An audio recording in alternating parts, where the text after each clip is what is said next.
Day 1 Harsh blog. तर आम्ही आलो आहे इट्याडो डॅम बघायसाठी. इट्याडो डॅम हा गोंदिया जिल्ह्यामध्ये अर्जुन मोरगाव तहसील गोठणगाव या गावामध्ये स्थित आहे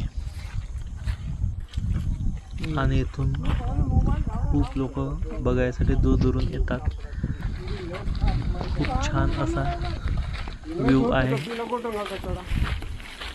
आम्ही आता समोर चाललो डॅमच्या समोर, जिकडे पाणी पडत आहे त्या ठिकाणी, आणि खूप असा सुंदर व्ह्यू आहे. बघा आणि नक्की विजिट करा. छान आहे अशा प्रकारे.